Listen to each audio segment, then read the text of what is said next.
안녕하세요 여러분. 100.7MHz 마포 FM에서 금요일 퇴근길을 함께하는 에코살롱입니다. 에코살롱은 문화 콘텐츠 속에 숨어있는 다양한 환경 이슈를 4인 4색의 시선으로 재미있게 풀어나가는 시간입니다. 마포구 서대문구 지역이 아니시라면 마포 FM 어플리케이션 CR을 검색해서 다운로드하시면 앱에서도 들으실 수도 있습니다. 지난 내용이 궁금하신 분들은 팟빵, 팟캐스트, 네이버 오디오 클립에서 에코살롱 검색을 하시면 다시 들으실 수 있어요. 다들 어떻게 지내셨는지 좀 말씀해 주실 수 있을까요? 스리라차 소스와 트러플 오일에 중독된 김라마입니다. 되게 이름도 어렵네요. 그러게 처음 들어봤어요. 스리란차. 아 그래요? 어떤 소스예요? 쌀국수집 가면은 빨간 소스 있죠? 매운가요? 네, 매운 거. 오. 그 동남아에서 엄청 많이 먹는. 그거구나. 생각해도 침 나오죠. 그냥 핫소스라고만 생각했는데 그게 스리라차구나. 조금 다르더라고요. 그러니까 미국에서 뿌려 먹는 그 핫소스랑 얘랑 다르더라고요. 약간 꾸덕하고 훨씬 감칠맛이 도는 제 모든 음식에 뿌려 먹고 있어요.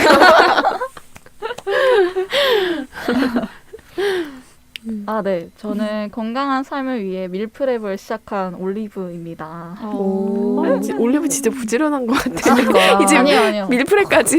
이제 막 시작해서 아직 잘 몰라요. 밀프렙, 밀프렙이 이제 모르시는 청취자분들 있으니까 말씀드리자면 이제 식사 준비라고 생각하시면 되고 4, 5일치 분량의 식사를 미리 좀 준비하는 거라 생각하면 되는데 이게 그냥 음식물 쓰레기를 줄이는 것도 도움이 될 것 같고 좀 아무래도 제가 채식을 하다 보니까 좀 도움이 될 것 같아서 미리미리 생각해 놓으면 막 정크 채식을 안 하게 되더라고요. 맞아요. 막 파스타나 이런 거 좀 줄이게 되고 그래서 그런 걸 위해서 밀프렙을 하게 된 것 같습니다. 너무 훌륭합니다. 뭐를 주로 해요? 메뉴라고 해야 되나? 버섯을 진짜 좋아하거든요. 아, 버섯이랑 그리고 웬만한 야채, 뭐 시금치, 뭐 당근, 뭐 애호박 다 좋아해서 요새는 또 가지에 또 빠졌어요. 마라가지 튀김이라고 엄청 맛있는 거예요. 여기 합정 근처에 그 술집이 있는데 비건 술집이 있는데 거기서 마라가지 튀김을 내는데 너무 맛있어서 그거를 좀 해보고 싶습니다. 해보고 싶. 근데 저 질문.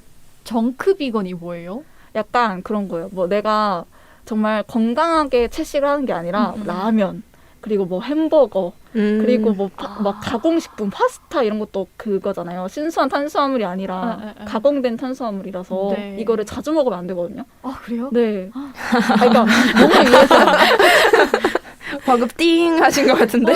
뭐든지 뭐 육식을 하든 채식을 하든 사실 맞아요. 라면을 맨날 먹으면 안 좋듯이 채식인도 똑같잖아요. 그쵸, 네, 그쵸. 그래서 아무래도 그렇게 하지 말자. 아무리 귀찮아도 아이고. 채식을 하게 되면 아무래도 요리를 많이 하게 되니까. 그렇군요. 저 한 2, 3일 연달아 점심마다 그냥 제일 편한 게 파스타니까 맨날 파스타 먹는데 약간 띠용했어요. 그러시. 아니 근데 파스타도 약간 좀 건강한 파스타도 있을 수 있고. 오일 파스타. 네. 네, 저는 애플민트를 어디서 받았는데 그거를 좀 이렇게 물로 뿌리 내리기 수가 있어요. 그래서 그거를 다 이렇게 그 가지를 갈라가지고 하나씩 심었는데 지금 잘 자라고 있어요. 그래서 그거에 빠진 벌통입니다. 모히또. 네, 잘 되면 한번 제가 연습사 한번 만들어 볼게요. 공유해주세요. 네네. 저도 갑자기 애플 하니까 떠오르는데 저는 애플파이 만드는 걸 최근에 성공한 한들입니다. 성공의 기준이 무엇일까요? 그냥 맛있었다. 겉바속촉했다. 제일 어려운 거 아니에요? 겉바속촉? 그래가지고 되게 뿌듯했는데 제가 사진을 잘 안 찍는 스타일이에요. 아 왜? 그래서 아쉽다. 그래서 일단 이제 성공했습니다.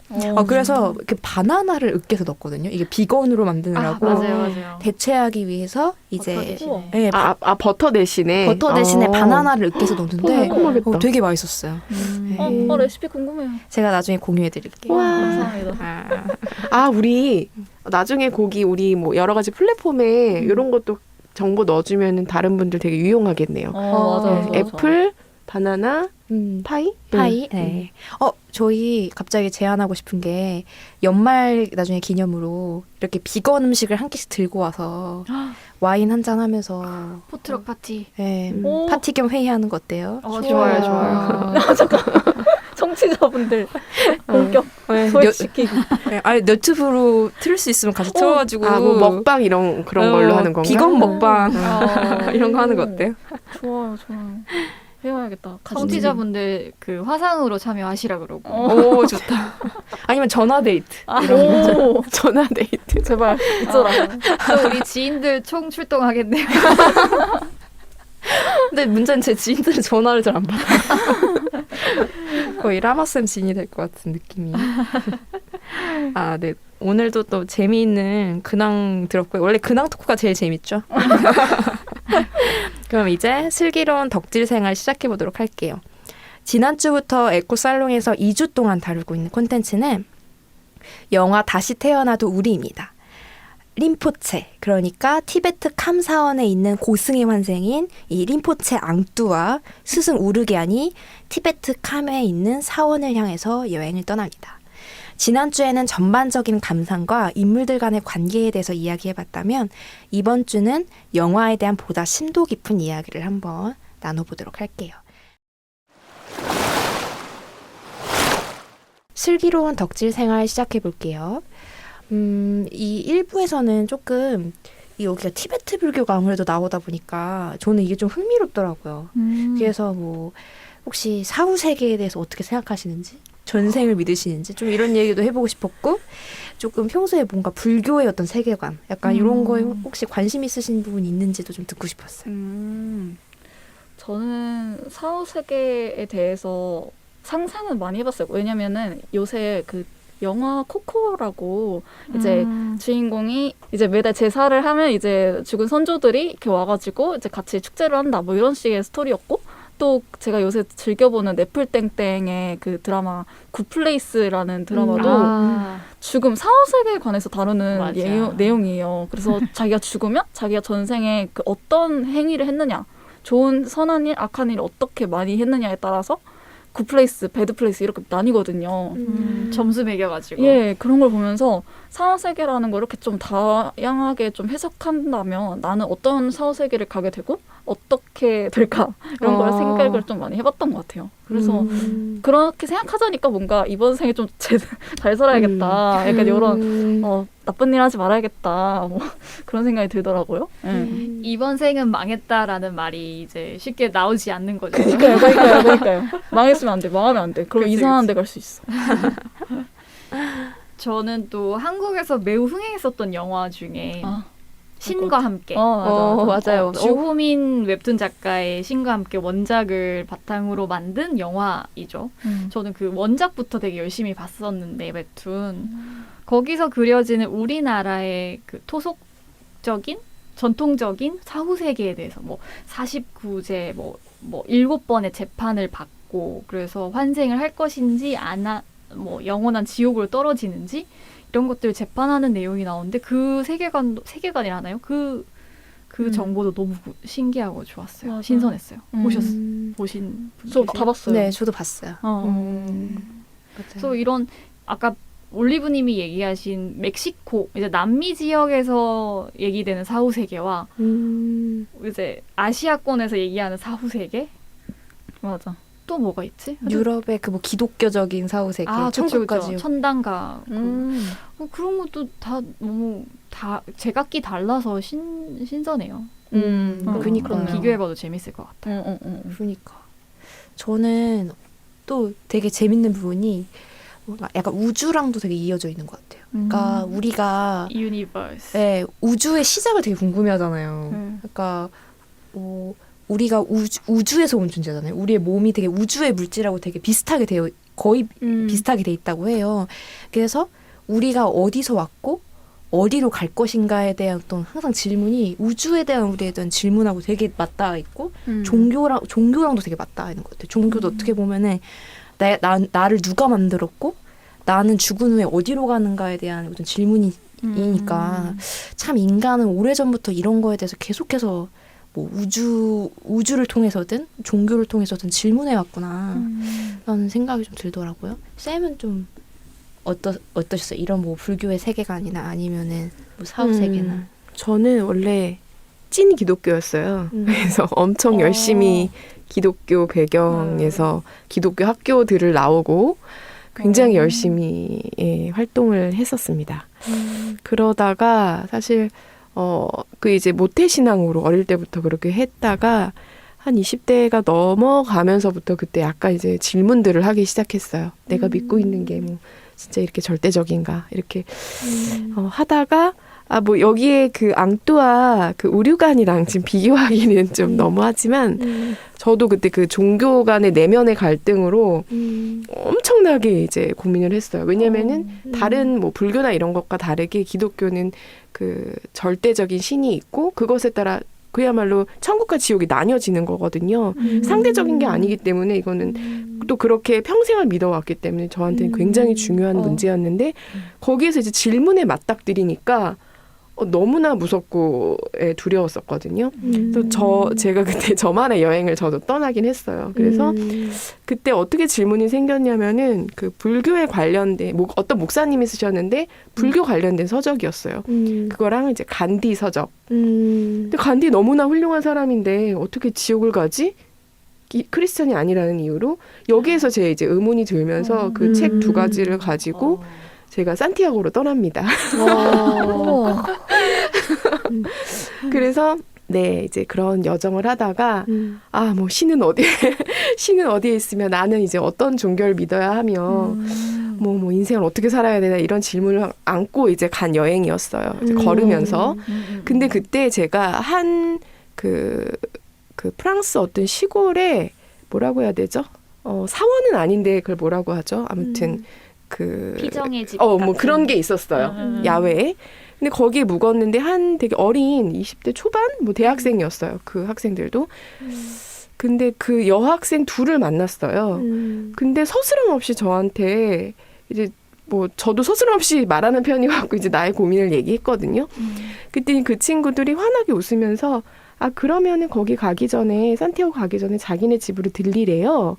그래갖고 그 즉시 그 다음날 그냥 그들 집에 갔어요. 그랬더니 그 친구들이 자기 집을 그냥 저는 완전한 이방인이잖아요. 하룻밤만 같이 그 게스트하우스는 아니고 그 숙소에서 잔 열쇠를 주고 그 친구는 자기 남자집으로 가고. 그래서 제가 거기 며칠을 묵으면서 저한테 지극히 그 환대를 해주는 거예요. 근데 그때 제가 밤마다 눈물을 펑펑 흘리면서 내가 무엇을 찾으러 어떤 뭐 진리, 뭐 어떤 신을 찾으러 이렇게 내가 왔나. 그러면서 이 친구들의 그 사랑과 낯선이에 대한 그 환대를 가지고 그날 밤 제가 산티아고를 끝까지 가는 걸 접어요. 접고 이거다. 이얘네들이 나한테 알려줬다라는 이제 그거를 이제 그 당시에는 그렇게 깨닫고 깨달아도 참 사람이 실천은 잘 안 되더라고요. 근데 아무튼 그 당시에는 그렇게 깨닫고 다시 한국에 와가지고 이제 기독교를 조금 안녕하긴 했는데 근데 지금은 그냥 뭐 기독교나 뭐 불교가 절대적이다 이렇게 생각하진 않고 그냥 그 시절에 자기의 마음에 위안이 되고 도움이 되면 저는 종교는 어떤 면에서 좀 순기능이 있다고 생각을 하는 편이고요. 개인적으로는 사후세계는 믿지 않지만 이런 환생이랄지 천국과 지옥을 어떤 조금 마음을 받아들이면서 좋은 기능이 있다고는 생각을 합니다. 네. 갑자기 너무 긴 얘기를 했네요. 너무 좋았어요. 너무 좋았다. 그러니까 너무 영감되는 말이었어요. 영성은 가까운 곳에 있는 거구나 진짜로. 저도 갑자기 그 얘기를 하면서 딱 떠오른 게 제가 예전에 막 저는 마음이 아픈 사람들을 만날 기회가 유년 시절부터 좀 많았어요. 그냥 환경이. 그래서 자연스럽게 이제 심리학에 전 진학을 했죠.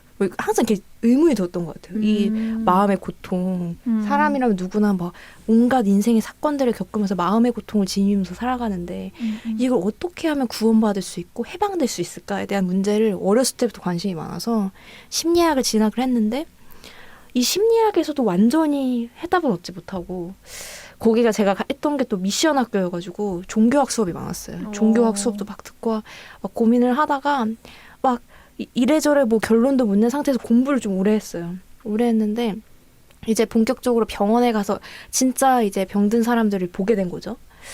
보게 됐는데 그런 생각이 많이 들었어요. 이거는 뭐 심리학과 종교라던가 이런 도구에 내가 너무 집착하고 있었구나. 무엇을 선택하든지 그게 중요한 게 아니라 이 사람들 이 자체가 하나의 영성이고 뭔가 울림인데 나는 그동안 그 고통을 직시하고 상대의 고통을 바라보는 거는 잘 하지 않았으면서 그 툴만 계속 찾았던 거예요. 도구만. 그런 생각이 되게 많이 들더라고요. 약간 비슷한 맥락인 것 같은데 참 그런 것 같아요. 되게 가까운 곳에 있는 것 같아요. 가까운 관계에서 가장 깊은 신?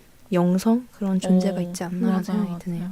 듣다 보니까. 되게 너무 좋은데 이 앙뚜와 우르간의 여행 자체도 저는 되게 뭔가 종교적인 느낌이 되게 많이 들었어요. 왜냐면은 이 앙뚜와 우르간이 향하는 곳이 티베트 캄이라는 곳인데 이 티베트 캄이 예전에 그 티베트 저항군들이 중국군하고 교전하다가 4만 명의 사망자를 낸 곳이에요. 어떻게 보면은 고통의 장소이고 어떻게 보면은 가지 못하는 그런 고향이고 그런 장소에 이 주인공 앙뚜가 계속 가고 싶어 한다는 거 그리고 그 가고 싶어 하는 어떤 여행을 한다는 것 자체가 되게 저는 종교적으로 되게 많이 느껴졌거든요.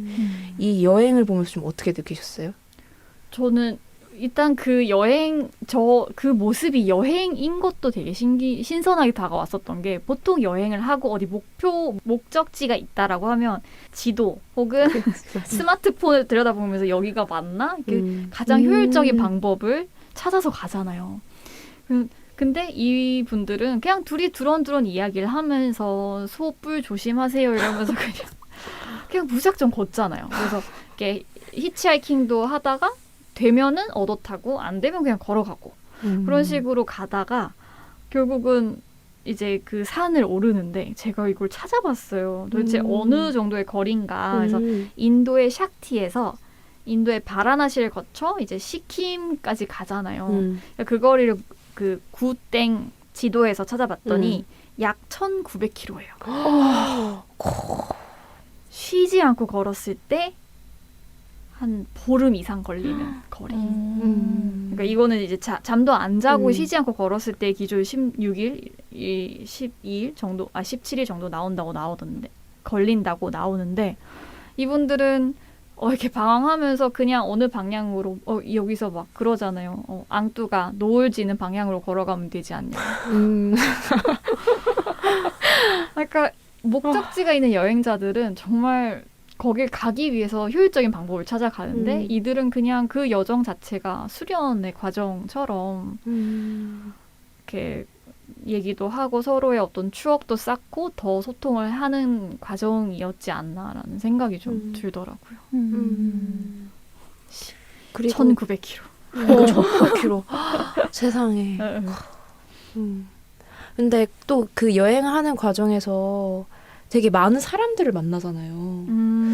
저는 그것도 되게 뭔가 인생 같다라는 생각이 들더라고요. 뭔가 맞아. 그 많은 사람들을 만나면서 여행하고 마지막에 그 캄이라는 곳에 완전히 도달하진 못하잖아요, 결국. 맞아.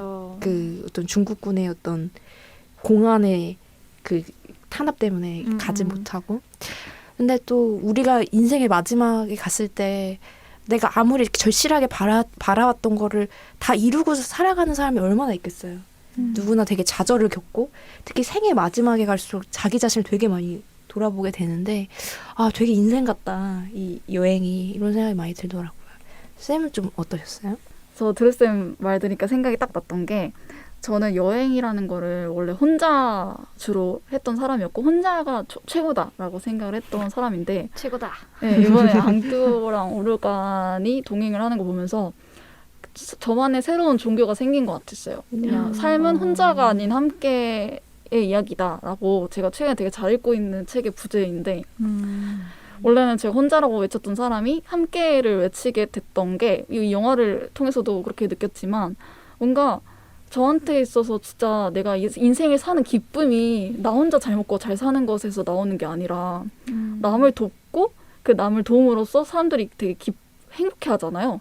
그걸 보는 것만으로도 되게 저한테는 되게 큰 기쁨으로 다가오더라고요. 그래서 맨날 예전에는 나 혼자 돈 잘 벌면 되고 나 혼자 돈 많이 벌어서 나한테 많이 쓰자라고 생각을 했던 사람인데 이제는 뭔가 함께 그러니까 내가 돈 많이 벌어서 우리 함께 쓰고 뭔가 최대한 공동체적인 삶 그런 삶을 지향하게 됐고 그런 걸 이 영화도 그렇고 요즘 들어서 막 그런 생각을 많이 했던 것 같아요. 그래서 앙뚜 오르간을 보면서 더 그쪽으로 좀 많이 마음가짐을 하게 됐던 그런 생각이 들었습니다. 성숙한 올리브인데요. 오늘은 또 저번 주에 좀 더 성숙해진 올리브. 저 또 생각이 나는 게 이건 약간 둘의 이야기에서 벗어난 이야기지만 촬영 감독 너무 힘들었겠다. 아 맞아 감독님. 맞아. 이 티베트로 넘어가는 그 높은 산맥이 뭔지는 모르겠는데 지도에 나오나? 그 산맥을 사실 넘어가려고 마음을 먹고 이들은 그 진짜 무릎까지 푹푹 파이는 그 눈을 헤치고 가잖아요. 근데 이걸 찍고 있는 이 감독님들은 어떤 상황이었을까? 갑자기 그게 막 상상이 돼가지고. 제가 이 영화 궁금해서 좀 찾아봤거든요.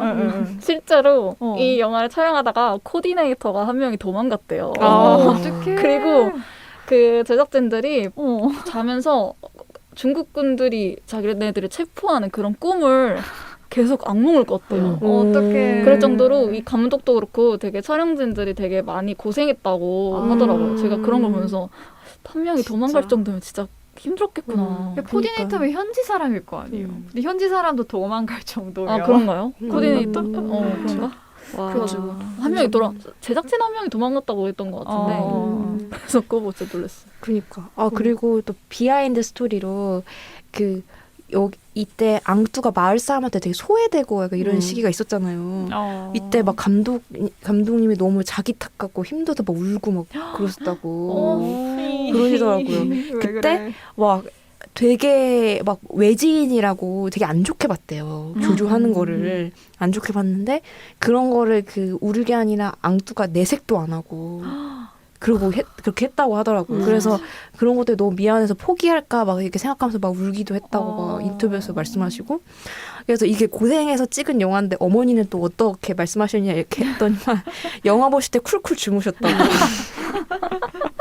그날 바쁜 일이 있으셨을 거예요. 네, 그러니까 그런 웃음과 슬픔을 같이 준 인터뷰였습니다. 그 중간에 앙뚜가 혼자 그 스승님이 잠시 읍내에 돈 벌러 가셨던 동안에 앙뚜가 혼자 불 붙이다가 기름을 맞아. 막 들이부어가지고 불이 막 나잖아요. 그래서 나는 그 보는 순간 어떻게 감독님이 빨리 도와줘야 되는데 맞아. 왜 안 도와줬을까 이러면서 생각했는데 그 직업 다큐 정신. 영화는 이제 감독이 절대 개입하면 안 되겠죠? 네, 그래야 될 것 같아요. 그래서 말하잖아요. 영화가 너무 좋아갖고 감독을 안 찾아볼 수가 없더라고요. 그리고 마치 한국 감독이 찍었다기보다 외국 다큐 같은 느낌이 좀 많이 들었잖아요. 맞아. 그래서 봤는데 그 감독이 그 영화를 8년인가 9년을 찍은 거래요. 그리고 2년인가를 편집을 해서 근 10년에 걸친 그 작품이었다고 하더라고요. 2년 편집 네. 진짜 그리고 끔찍하다. 그래서 너무 대단하다고 생각이 들었고 근데 뭐가 좋았냐면은 그 사람들이 그 인생 그 삶을 단 뭐 1, 2년 만에 담고 싶지 않았다라는 거예요. 분명히 그 좀 긴 시간 동안에 나오는 그 사람들의 면면이 있을 텐데 그래서 그렇게 했고 실제로 아까도 얘기했지만 그 림포체 가짜 림포체라는 말이 나오고 이제 그 상황이 어려워지면서 영화 제작 기간도 이제 길어지니까 동네 사람들한테 돈 받는 거 아니냐 지금 그 스승을 의심했대요. 왜냐면은 그 림포체라는 그 이제 어떤 주제를 가지고 돈 벌려고 그 좀 악용하는 건 아니냐 이런 게 근데 그 동네라는 게 우리 보다시피 얼마나 작은 동네예요. 정말 얘기하면 온 동네가 아는 그 동네에서는 매장당할 수 있는 얘기인데 그런데도 그 두 명이 되게 꿋꿋이 서로를 믿으면서 그렇게 했다라는 거에도 되게 진짜 그 림포체랑 그 스승님이 내면이 정말 단단한 사람들이구나. 그리고 둘이었기에 또 그걸 지켜나갈 수 있었던 것 같기도 해요. 그런 거에 대해서 원망하는 말을 한마디라도 할 법한데 그렇게 탓하지 않고 이렇게 계속 감독님하고 이렇게 굳건하게 관계를 유지해 나가서 이 다큐를 완성시켰다는 부분이 더 감동적인 것 같아요. 이렇게 뭔가 마음 찡한 얘기를 또 많이 해봤는데요. 그러면 잠시 쉬었다가 슬기로운 덕질 생활 다시 이어나가 보도록 할게요. 여러분은 지금 100.7MHz 마포 FM 에코살롱을 듣고 계십니다. 뒤이은 슬기로운 덕질 생활에서는 조금 더 사회 이슈적인 이야기를 해보려고 해요. 본격적으로 이야기를 시작하기 전에 제가 간단하게 중간 지식을 좀 드리려고 해요. 현재 티베트의 어떤 환경 파괴 문제나 인권 탄압 실태에 대해서 조금 설명을 드리면 좋을 것 같은데요. 최근에 중국 대륙에서 이제 대만, 홍콩, 마카오는 나누어질 수 없고 합법적인 중국 정부는 오로지 하나라는 그냥 하나의 중국 원칙을 하면서 이제 굉장히 복잡한 지금 정치적 상황인데 이 문화적, 언어적으로 중국 문화권은 좀 동화되기 어려운 티베트나 위구르 이런 지역을 중심으로 소수민족 독립운동이 벌어지고 있고 그래서 이 과정에서 중국 정부의 인권 탄압 실태가 좀 크게 비판받기도 했죠.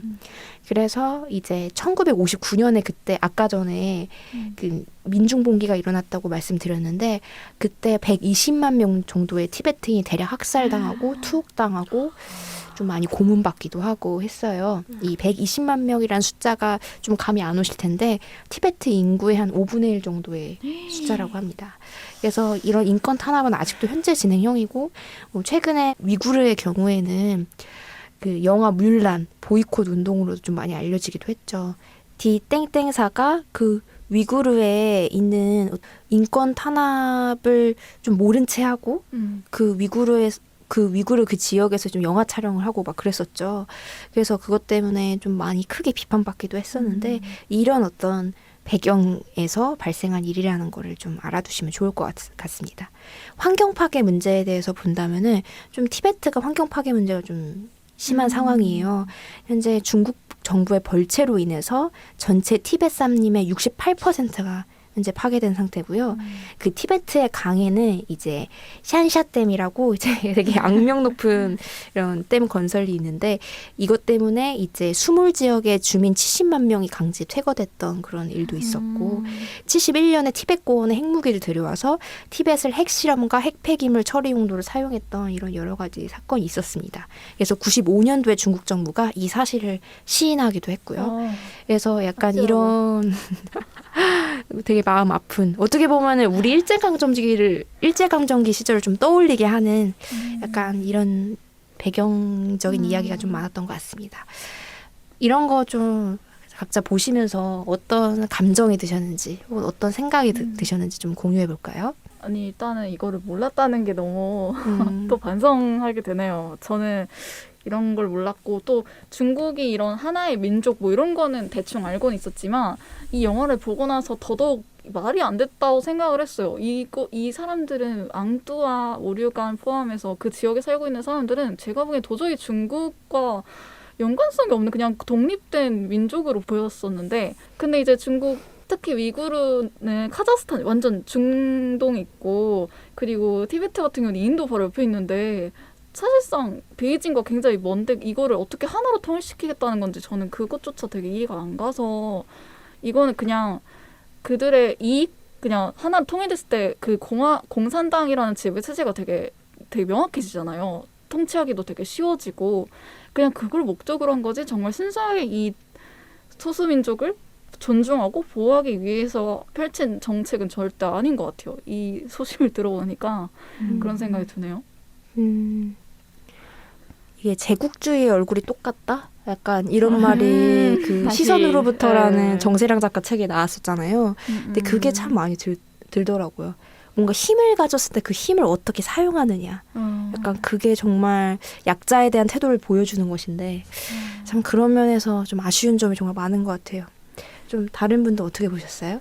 방금 그 뉴스를 조금 검색해봤는데 이미 그 티베트 승려들 중에서 티베트의 어떤 독립을 주장하며 분신을 하신 분들이 100명이 넘었다고 해요. 그래서 사실은 그 분신을 하신 분 중에 저희 초창기에 분신하신 분 지금 승려분의 성함이 기억이 안 나는데 그분도 아주 큰 스승이셨다고 해요. 그분도 이제 분신 투항을 하시면서 근데 이게 어떤 수련의 경지일 수는 있겠지만 그 당시에 그 다 몸이 잿더미가 돼서 사리가 나올 때까지 소리 한번 지르시지 않으시고 분신을 하셨던 투항을 하셨던 기사를 읽었던 게 기억이 납니다.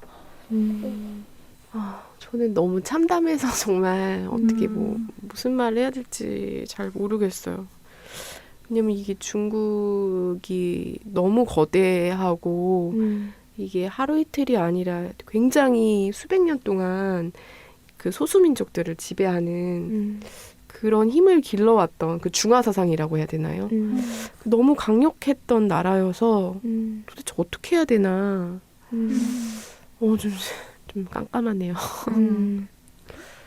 앞으로 경제적으로나 정치적으로나 이제 중국이 굉장히 강한 영향력을 이제 끼치는 시대가 찾아올 텐데 그때 우리가 어떻게 이런 그 사이에서 소외된 어떤 약자 이런 거에 대해서 어떻게 우리가 좀 더 목소리를 높이고 이야기할 수 있을지에 대해서 이제 좀 생각을 해봐야 될 것 같아요. 이거는 반드시 중국만의 문제가 아니라 뭐 맞아요. 미국도 그렇고 뭐 유럽도 그렇고 옛날에 유럽 제국주의 시대 때 엄청 많이 그렇죠. 식민지 가가지고 인종 탄압하고 성 착취하고 엄청 그랬었잖아요. 이거는 어떤 힘을 가진 뭔가 주체가 버릴 수 있는 그런 인류의 역사에 수없이 반복해왔던 그런 문제이기 때문에 이런 권위에 대한 어떤 저항 이런 거를 항상 마음속에 가지고 이제 해야 될 것 같습니다. 살아가야 될 것 같습니다. 그래서 저도 참 마음이 답답하더라고요. 인류는 왜 이렇게 바뀌지를 않는 걸까? 인류의 역사는. 왜 인간은 멍청한 실수를 반복하는가. 근데 저는 좀 궁금한 게 중국이 왜 이런 그런 소수민족을 보내주지 못하는 거예요? 왜 그냥 독립을 못 시키는 거예요? 그거 왜냐면은 특히 응. 이제 티벳이랑 위구르가 가장 그 독립운동이 심한데 그게 시작이 되면은 이제 55개 그 55개인지는 정확히 모르겠어요. 하여튼 50여 개의 소수민족들이 다 독립운동이 촉발이 될 것이고 그러면 대만, 홍콩 그 유사한 그 긴밀한 그 연관성을 갖고 있는 나라들이 이제 중국에서 뭐 이제 심정적으로나 경제적으로 많이 독립을 할 거기 때문에 굉장히 중요하죠. 중국의 어떤 중앙 정부 입장으로서는 이 티벳이랑 위구르를 지키는 게 굉장히 중요한 입장인 거라고 하더라고요. 대체 뭘 위해 지키는 건가? 강한 힘이겠죠. 권력과 어떤 그 힘을 잃고 싶지 않으니까 그렇죠. 그렇겠죠. 이 권력과 힘의 틈바구니 속에서 쓰러져가는 이런 사람들 이런 거 생각하면 진짜 너무 마음이 아파요. 지금 현재에도 누군가는 핍박받고 있을 거고 이런 힘에 의해서 이렇게 눌리고 있을 거고 이런 생각을 하면 참 마음이 아프고 그렇죠. 심지어 그 홍콩 같은 경우 지금 요즘 시민운동이 예전에 저희 광주운동처럼 일어나고 있잖아요. 맞아. 심지어 요즘 시대에도 그 시진핑 정부가 그 홍콩의 그 운동하는 사람들을 지금 계속 실종이 되고 있어요. 실질적으로. 근데 너무 자명하잖아요. 지금 이 시대에 도시에 사는 사람들이 실종이 됐다라는 게 그런 시대니 뭐 그 티베트나 위구르 같은 데는 더 심하게 돼야겠죠. 말도 안 되는 것 같아요. 21세기인데 그러니까 자연도 되게 뭐 생명 다양성 존중하자 하는데 어떻게 인간의 다양성을 존중하지 않는 건지 이상하네요. 개인의 종교적 자유의 권리가 있지 않나요? 자기가 믿는 것을 믿을 권리가 있는 거라고 생각하는데 그걸 국가가 나서서 개인의 그런 권리를 침범하는 거잖아요. 저는 그게 맞지 않다고 생각하고 아까 드리쌤께서 말씀하신 것처럼 우리가 목소리를 내고 또 저는 또 국제사회가 좀 이런 거를 많이 냈으면 좋겠어요. 그러려면 뭐 우리의 관심도 필요하겠지만 최근에 뭐 연결된 문제들 너무 많잖아요. 아까 뭐 중국의 1대1로? 1대1로도 사업도 그렇고 후쿠시마 오염수 방류도 그렇고 정말 이게 떨어져 있는 남의 일이 아닌데 국제사회에서 목소리를 정말 내야 되겠다는 생각이 들었어요. 결국은 그렇게 국가와 본인의 뜻이 맞지 않는 종교라던가 그 뭐 언어도 있을 테고 여러 가지 이유로 맞지 않지만 본인의 신념을 지키고자 하는 분들이 이제 난민이 되는 거죠. 맞아요. 그래서 이주를 하시기도 하고. 저는 그래서 이런 생각을 계속 하다 보면 이것도 근본적인 질문이긴 한데 국가는 무엇을 위해 존재하며 국경은 무엇을 위해 나누어져 있는가라는 생각을 자꾸 하게 되는 거예요. 약간 국가가 자꾸 다른 존재를 증오하게 되는 약간 국가와 국가 사이 어떤 경계를 분열시키고 나 다른 국가, 나 다른 민족, 나가 다른 종교를 가진 사람에 대해서 증오의 마음을 갖게 하는 자꾸 그런 수단으로 사용되고 있는 게 왜 그런 걸까 봐 이런 생각도 되게 많이 들고 참 이 힘을 갖고 싶어하는 인간의 본성이 되게 이용하는 것 같아요. 이런 국가 체제라던가 맞아요. 권력 체제를 계속 이용을 해가지고 자기 어떤 욕망을 위해서 국가를 운영하는 약간 이런 현실이 좀 있는 것 같아요. 다른 분들은 좀 더 이런 거 보면서 또 드신 생각 있나요?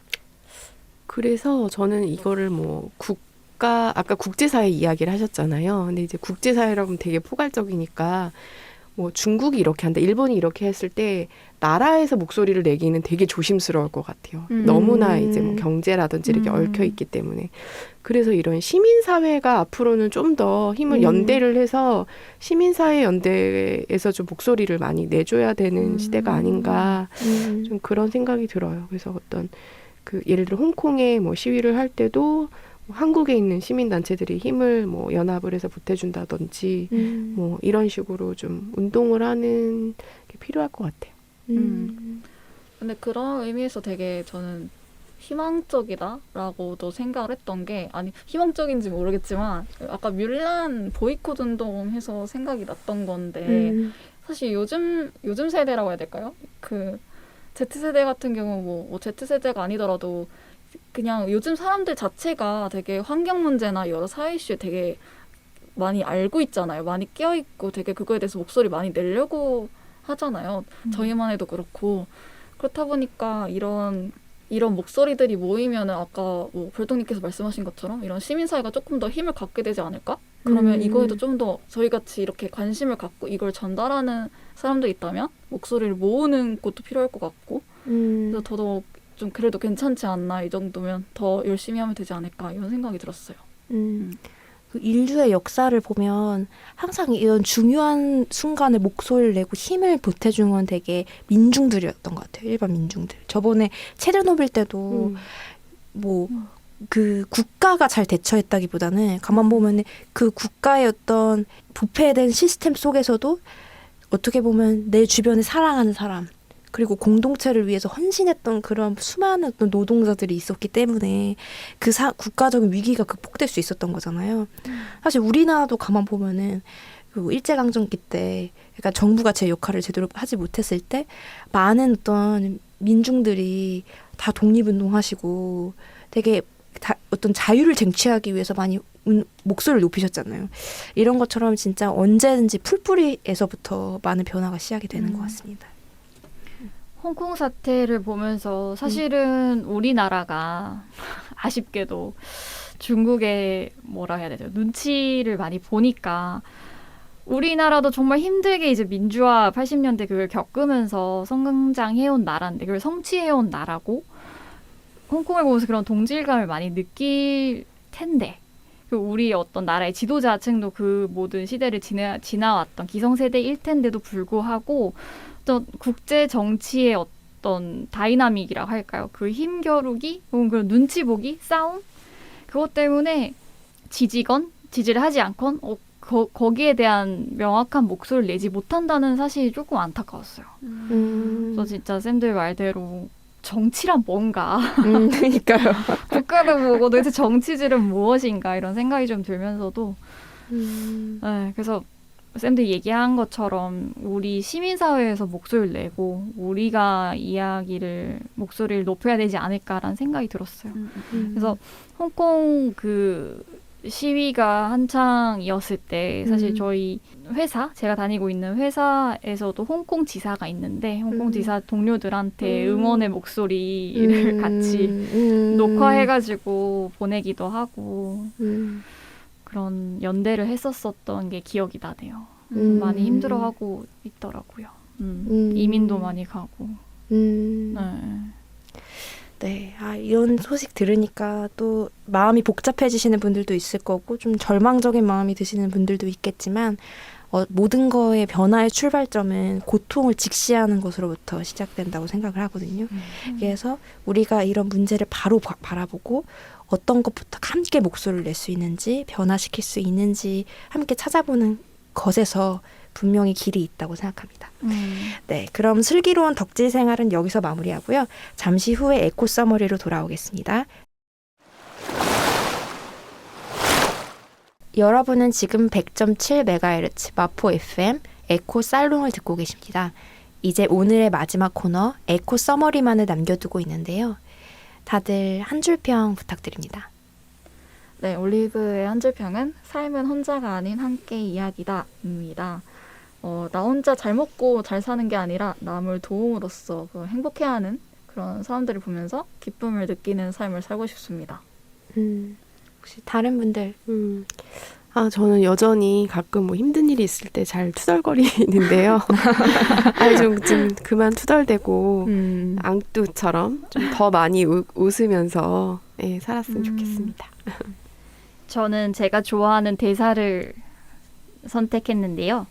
도시에 간 앙뚜가 스승에게 하는 얘기 대사였어요.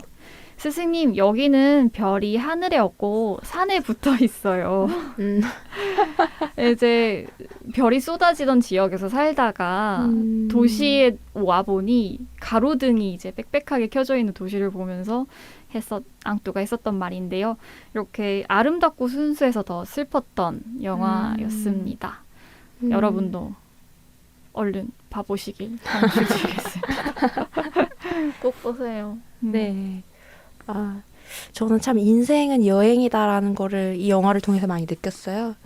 그래서 제 말과 글이 타인의 존재를 향해 떠나는 여행이 되기를 바라면서 이제 항상 글을 쓰도록 하겠습니다. 네, 그러면 이제 에코살롱 아쉽지만 인사드리려고 합니다. 다음 주부터 2주간은 월터의 상상은 현실이 된다를 준비했으니까 많은 관심 부탁드리고요. 저희는 발동 함드릴 김라마 올리브였습니다. 청취자 여러분 남은 한 주도 들숨날숨에 에코하시길 바라겠습니다. 안녕.